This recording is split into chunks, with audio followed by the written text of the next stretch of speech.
Hi, my name's Tron Layden, and I'm a software engineer at Couchbase, and I'm going to walk you through creating a sync gateway and Couchbase server cluster on Docker Cloud. So let's get started here. I'm following these instructions that we have up on our GitHub repo that haven't quite made it in our official docs, but will someday. So the first thing you need to do is launch a node cluster on Docker Cloud. What's kind of outside of the scope of this demo is you have to sign up for Docker Cloud, and then B, you have to link it to your cloud provider. So I've linked it to Amazon Web Services. So if you have a sysadmin or cloud admin who runs your AWS at your company, you probably want to get their help because it's basically uses AWS cross-account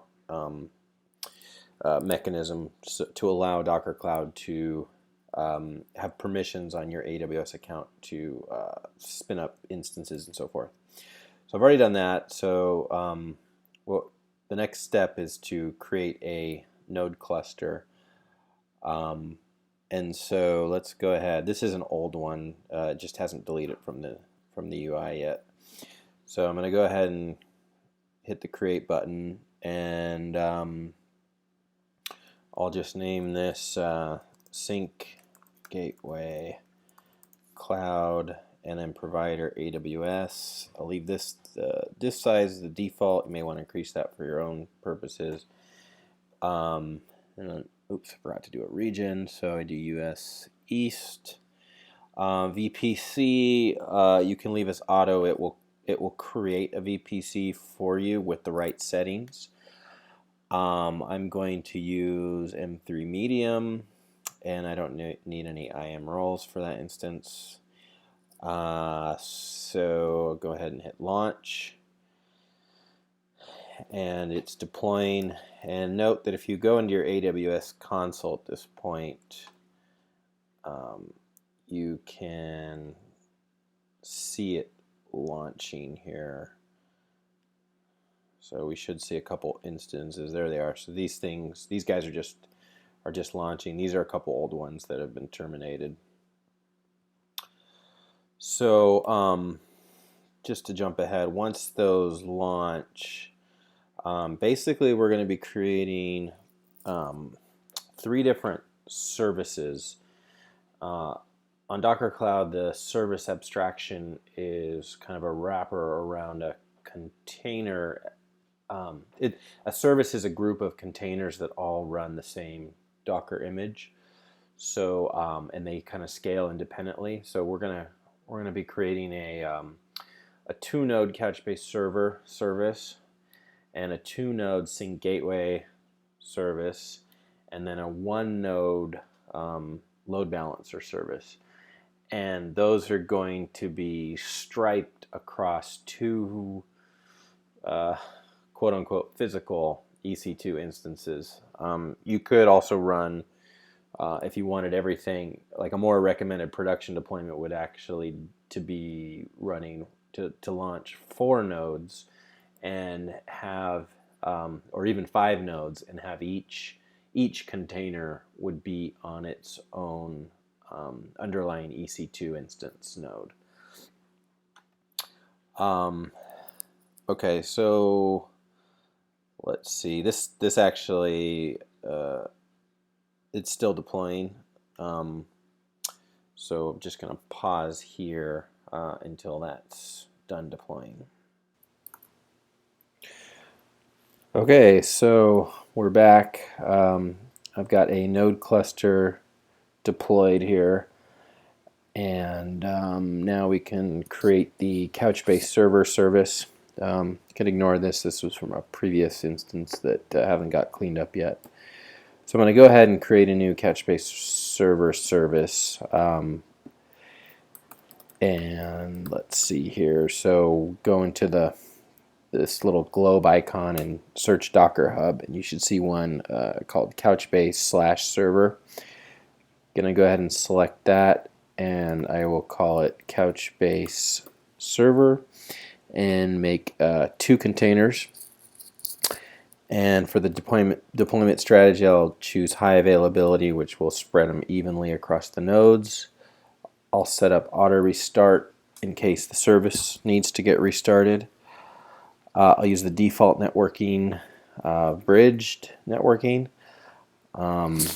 and opening up all the container ports on the node itself.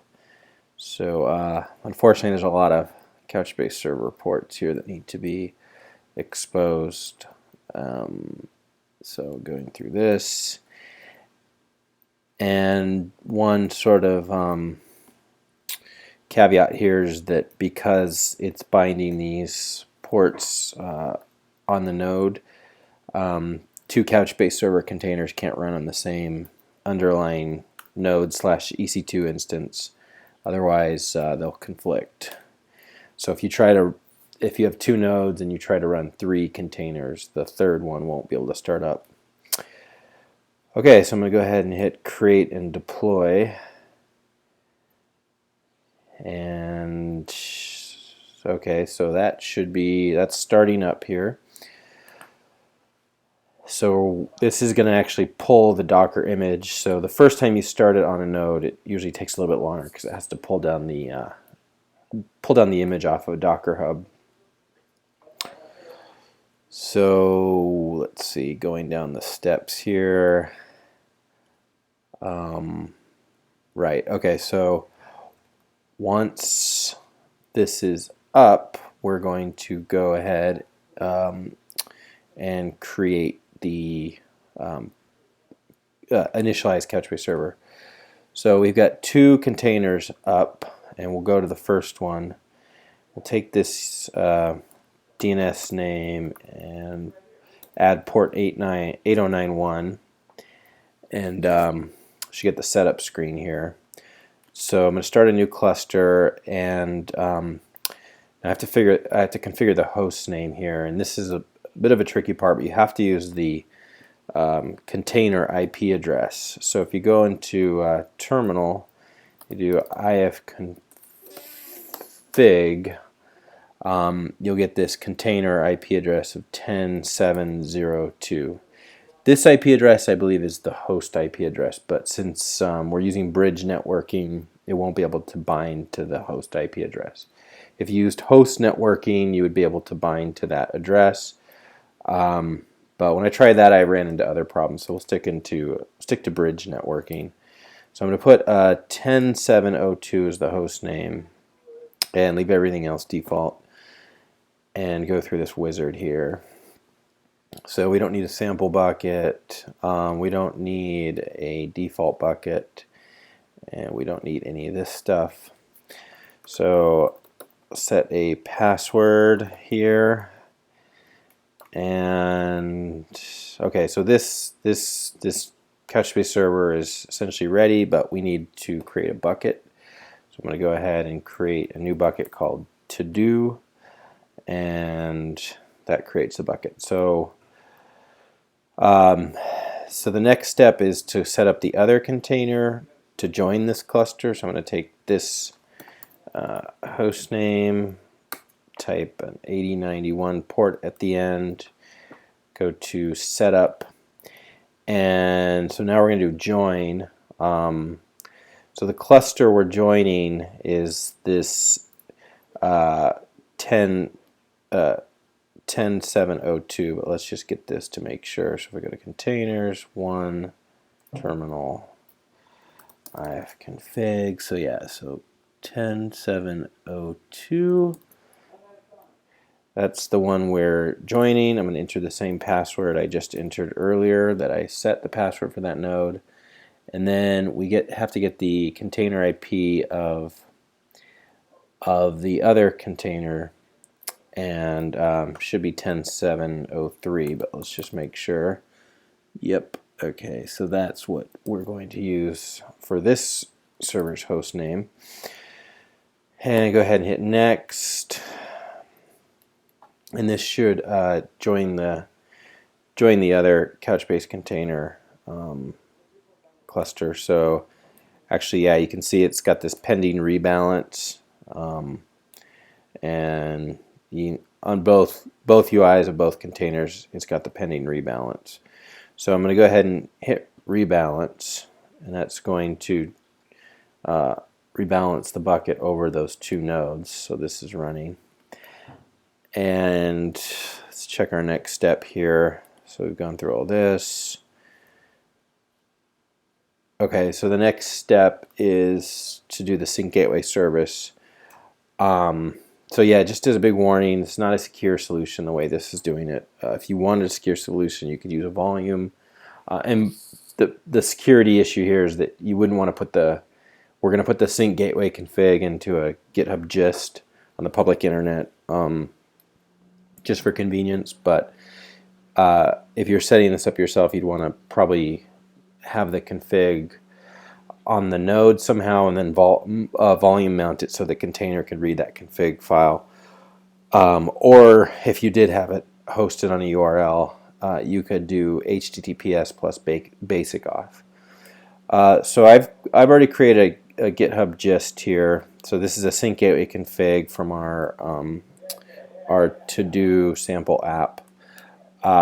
Note here that I've got the server as Couchbase server :8091. So this is going to correspond to the container. So let's just get the raw URL here and copy and paste that clipboard, and we'll go ahead and go to services. Actually, let's just check on this. Looks like that finished. Let's go to services, create, go to this globe here, and we're going to search for Couchbase sync gateway, and it's this one, and I'm going to name it just sync gateway. 2 containers, high availability, setup restart. So here for the run command, we have to actually tell it to use this URL for the config. So sync gateway can load configs from the local file system or from URLs. So here we're going to point it to a URL.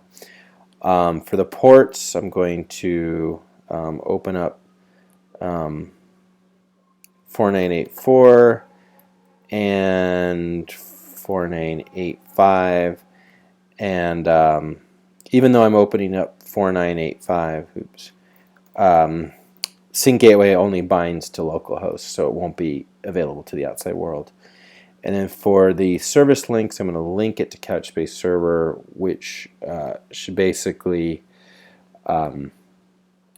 set in when we go to the Couchbase server host name, it should go to one of the containers in that service.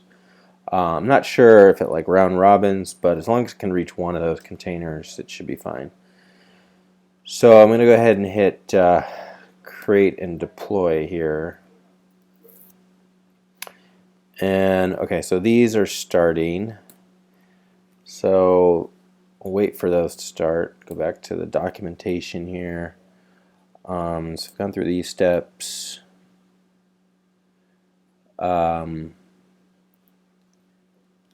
Looks like I'm actually missing the section here on linking, so I'll have to go back and add that. Okay, so once these start, we should be able to verify it. So, so let's try this. Go into copy and paste that URL, add a 4984. Okay, and that works. And then and we'll check the other one too. Sync gateway 2, 4984, that also works. So they're both sync gateways are running. So we verified that. So now the last step is to set up a load balancer. And so to do that, go to services, create a new service. We're going to choose the Docker Cloud HA proxy. I'm going to call this SG load balancer, and then we'll need one container here. Set that to high availability and restart. For ports, basically just need this port 80 mapped to the node port 80. And then for links, we're going to be linking it to sync gateway, which is going to tell the load balancer to basically load balance across the containers here. Oh, you have to hit this plus button, otherwise nothing works. And let's just double check the instruction here. So, oh, I think the service name I said is SG load balancer without a dash. And one containers, bridge, and then links. Okay, so go ahead and hit the create and deploy button. And once, so this one is starting. So once this, okay, so this is running. So now we can just go to that host without, since it's on port 80, we can just hit port 80, and there it goes. So it worked. So it's now load balancing across the two sync gateways. And if you add new sync gateways into that service or remove sync gateways into that service, the load balancer should automatically add and remove those to the load balance rotation. All right, that's it. Hope you enjoyed this. Thanks.